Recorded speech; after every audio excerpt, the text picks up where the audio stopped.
আচ্ছা, আমরা আজকে যেগুলো শিখবো, আমাদের প্রথম আমরা একটা নতুন উদ্যোগ নিয়েছি যে আমরা যে অঙ্কগুলো শেখাচ্ছি যাতে ছাত্রছাত্রীদের সুবিধা হয়, সেই কারণে অঙ্কগুলো আমরা রেকর্ডিং করে আমরা চেষ্টা করছি ইউটিউবে আপলোড করার। তো আমাদের প্রথম যেটা দিয়ে আমরা শুরু করছি ক্লাস 7-এর কোষে দেখি 1.2 থেকে আমরা ধীরে ধীরে ক্লাস 6 থেকে 10 পর্যন্ত সব কোষে দেখির অঙ্কগুলোই WBSCর মানে ওয়েস্ট বেঙ্গল সেকেন্ডারি বোর্ডের যে সিলেবাসের যে প্রশ্নগুলো থাকে কোষে দেখির সব অঙ্কগুলোই আমরা ধীরে ধীরে আপলোড করব কিছুদিনের মধ্যেই। আমরা প্রথম যেটা শুরু করছি সেটা হলো ক্লাস 7-এর নিজে করি 1.2, ঠিক আছে? তাতে প্রথম যে অঙ্কগুলো রয়েছে সেগুলো সবই রয়েছে আপনার ঐকিক নিয়মের অঙ্ক। ঐকিক নিয়মের অঙ্কগুলোর মধ্যে কিছু অংশের অঙ্ক রয়েছে এবং কিছু অন্যরকম ঘুরিয়ে অঙ্ক করা রয়েছে, সেগুলো আমরা ধীরে ধীরে করব। প্রথম যে অঙ্কটা রয়েছে সেটা হলো একটি চাকা 55 বার ঘুরে 77 মিটার পথ যায়, তবে 98 মিটার পথ যেতে ওই চাকা কতবার ঘুরবে হিসাব করি। অর্থাৎ একটি চাকা ঘুরছে, ঘোরার ফলে মোট যে পথটি গেছে সেটা হলো 77 মিটার, কিন্তু এই 77 মিটার ঘোরার জন্য 55 বার তাকে ঘুরতে হয়েছে। এই অঙ্কগুলি করার সময় দুটো জিনিস মাথায় রাখতে হবে আমাদের, যে কোনো প্রশ্নের এই ঐকিক নিয়মের অঙ্ক থাকলেই আগে আমাদের খুঁজে নিতে হবে প্রশ্নের মধ্য থেকে যে কি আমাদের বার করতে হবে। কারণ এর মধ্যে যেরকম দুটো করে বিষয় আমাদের বলা রয়েছে, এক কতটা পথ ঘুরছে আর কতটা পথ যাচ্ছে। তো এই পথটা যাওয়ার সময় যেরকম অঙ্কে আমাদের বলা রয়েছে, 1 নম্বরে যে অঙ্কটা তাতে বলা রয়েছে 77 মিটার পথ সে টোটাল যাচ্ছে। তো 77 মিটারটা আমরা এই সাইডে লিখলাম, আর 55 বার যেহেতু ঘুরছে তো 55 বারটা আমরা এপাশে লিখছি। কেন আমরা এপাশে লিখলাম? কারণ চাকাটা ঘুরছে, দ্বিতীয় ক্ষেত্রে যদি আমি যাই, দ্বিতীয় লাইনে বলা রয়েছে 98 মিটার পথ যেতে কতবার ঘুরতে হবে। তো যে জিনিসটা আমাদের বার করতে হবে, মানে এই কতবার ঘুরবে সেটা বার করতে হবে, সেটা আমরা সবসময় ডান দিকে রাখবো, আর যেটা দেওয়া থাকবে অলরেডি সেটাকে বাঁ দিকে রাখবো।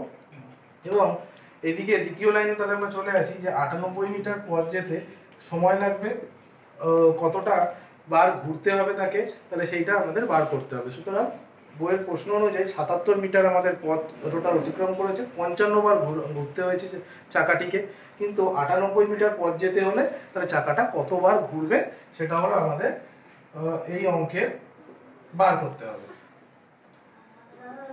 আচ্ছা, চলে আসি। প্রথমে দেখুন 77 মিটার পথ আমরা 55 বার যেহেতু লিখেছি, এটাই আমরা আবার নিচে লিখবো, যে কথায় লিখবো। আমি এটা শর্টে দেখাচ্ছি অঙ্কটা করে, শুধুমাত্র আপনারা কথায় লিখে নেবেন যে 77 মিটার পথ যেতে চাকাটিকে ঘুরতে হয় 55 বার। এই লেখাটা আপনি এই জায়গায় লিখবেন, আর আমি এখানে 55 বারটা খালি লিখলাম। অঙ্কটা করে দেখিয়ে দিচ্ছি। লেখাটা আপনাদের এখানে যেটা লিখতে হবে সেটা হলো 77 মিটার পথ যাওয়ার জন্য চাকাটিকে ঘুরতে হয় 55 বার। এরপরে আমরা এই 77 মিটারের নিচে বার করবো যে 1 মিটার যাওয়ার জন্য তাকে কতটা পথ ঘুরতে হচ্ছে সেটা বার করবো। তাহলে 1 মিটার পথ নিশ্চয়ই কম সময় লাগবে এবং কম বাড়ি থেকে চাকাটা ঘুরতে হবে, কারণ 77 মিটার যেখানে 55 বার ঘুরতে হয়েছে, তাহলে 1 মিটার যাওয়ার জন্য অবশ্যই কম বার চাকাটাকে ঘুরতে হয়েছে। তাহলে যেহেতু কম বার, সুতরাং ঐকিক নিয়মের ক্ষেত্রে দুটো জিনিস মাথায় রাখতে হবে, যখন কম হবে গুণ আর ভাগ। যখন এইখানে ডান দিকে যে জিনিসটা আমরা বার করছি, আমাদের যে বিষয়টা আমাদের প্রশ্নে চেয়েছে সেটা যখন বেশি হবে কোনো সময়, আমরা এমনি সাধারণ নিয়ম দিয়েই ভেবে দেখবো, যদি সেটা কোনো সময় বেশি হয় তাহলে অবশ্যই গুণ করব, যদি কমের দিকে যায় তাহলে অবশ্যই আমরা সেটা ভাগ করবো। যেমন এখানে 77 মিটার পথ যেতে 55 বার ঘুরতে হয়েছে, 1 মিটার পথ যেতে কতবার ঘুরতে হবে সেটা আমাদের বার করতে হবে। তাহলে কতবার যখন ঘুরবো, 1 মিটারের ক্ষেত্রে অবশ্যই কম বার হবে, তাহলে কম বার নিশ্চয়ই আমরা ভাগ করলে তবেই সেই কম আমাদের যে বিষয়টা সেটা আমরা পাবো। তাহলে কম ভাগটা কিভাবে করব? 55 যেরকম ছিল সেই লাইনে সেরকম থাকবে। এই জায়গাটা আপনারা এরকম এরকম দিয়ে দেবেন লেখাটা লেখার পর, যে এটা এই লেখাটা কন্টিনিউ হচ্ছে বলে 55টা উপরেই থাকবে। 77 যেহেতু নাকি একবারের সময় কম বার ঘুরতে হবে, তাহলে 77টা চলে আসবে আপনার নিচে। আর এখানে বারটা আপনি লিখতে থাকবেন, নিচে নিচে লিখে দেবেন।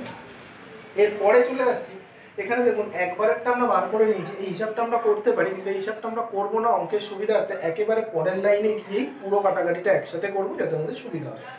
দেখুন 98 মিটার পথ এবার আমাদের বার করতে হবে। আমাদের এবারে যেটা বার করতে হবে যে অ্যাকচুয়ালি অঙ্কের অনুযায়ী 98 মিটার পথটা যেতে কত সময় লাগবে। তাহলে 98 মিটার বা 98 মিটার এই পথটা যেতে আমার যেটা সময় লাগবে, এটা বার করার সহজ পদ্ধতি হলো এটা। দেখুন উপরে যেটা অলরেডি করা হয়ে গেছে সেটা আমরা লিখে দেবো যেরকম ছিল।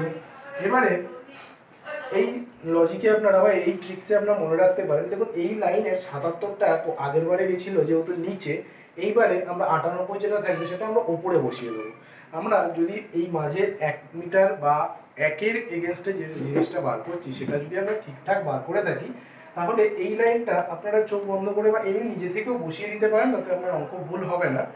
যেহেতু 77 মিটার পথ যেতে এই 77টা নিচে ভাগ হয়েছিল, এটা অবশ্যই গুণ হবে আমার এখানে, তাহলে উপরে গুণ হয়ে যাবে। এবার অন্য অনেক অঙ্ক এরকম হতে পারে যে অঙ্কতে আপনার এই একটা যখন 1 মিটারের পথ বার করবেন, বিশেষ করে এগুলো খাবার মজুত রাখার ক্ষেত্রে হয় বা দিন সংখ্যার হিসাবের ক্ষেত্রে হয় বা কোনো পারিশ্রমিকের অঙ্কেরগুলোতে হয় যে আপনার এই ডান দিকের যে অংশটা আপনি বার করছেন সেটা বেশি হয়। তখন বেশি যখন বার করতে হয় তখন কিন্তু আমরা এটা ভাগ করবো না, উপরে গুণ হিসাবে থাকবে। যখন গুণ থাকবে তখন কিন্তু আবার এই জিনিসটা নিচে চলে আসবে, ভাগ হয়ে চলে আসবে। পয়সার ক্ষেত্রে এরকম হয় অনেক সময়। তো আমরা এখানে যেটা করব সেটা হলো কাটাকাটিটা আমরা এখানে করে ফেলবো, কারণ দেখুন এখানে 77টা নিচে গেছিলো, আমি যে লজিক বললাম সেই অনুযায়ী 98টা আমি উপরে করেছেন, কারণ এটা যেহেতু নিচে গেছিলো এটা উপরে এলো ওই লাইনের জিনিসটাই। এবার আমরা কাটাকাটিটা করছি। 11 দিয়ে যদি কাটি 5 11 55, 7 11 77। 7 দিয়ে দেখুন 98কে কাটা যাবে, 7 1 কে 7, তার 9 থেকে 7 বাদ দিলে 2 পড়ে থাকে হাতে, তাহলে এখানে চলে আসছে আপনার 2টা, তাহলে 28 হয়ে যাচ্ছে। তাহলে 4 7 28, তাহলে পড়ে থাকছে এখানে কত 5 গুণ 14। তাহলে 5 গুণ 14 যেহেতু পড়ে থাকে, তাহলে 5 14 আমাদের 70 হয়। তাহলে 70 বার অ্যাকচুয়ালি চাকাটাকে ঘুরতে হবে। তাহলে আমাদের উত্তর হিসাবে তখন আমরা লিখে দেবো, পুরো কথায় উত্তর সবসময় অঙ্কে লিখবেন পুরো নম্বর পাওয়ার জন্য, যে তবে 98 মিটার পথ যেতে চাকাটিকে ঘুরতে হবে কতবার, 70 বার আমাদের টোটাল চাকাটাকে ঘুরতে হবে, তবেই গিয়ে এই পথটা পুরোটা অতিক্রম করবে। এইভাবে আপনার পরের অঙ্কগুলো চেষ্টা করবেন। আমরা এই সম্পূর্ণ অঙ্কগুলোই ধীরে ধীরে আমাদের ভিডিওর মাধ্যমে আপলোড করে দেবো। আপনারা চেষ্টা করবেন এই অঙ্কগুলো, আমাদের ভিডিওটা যদি পছন্দ হয়ে থাকে সেক্ষেত্রে আপনারা লাইক করবেন, শেয়ার করবেন। আমরা পুরো অঙ্কগুলোই আপনাদের ভিডিওর মাধ্যমে শেয়ার করবো। আমাদের চ্যানেলটা সাবস্ক্রাইব করুন পরের অঙ্কগুলো পাওয়ার জন্য।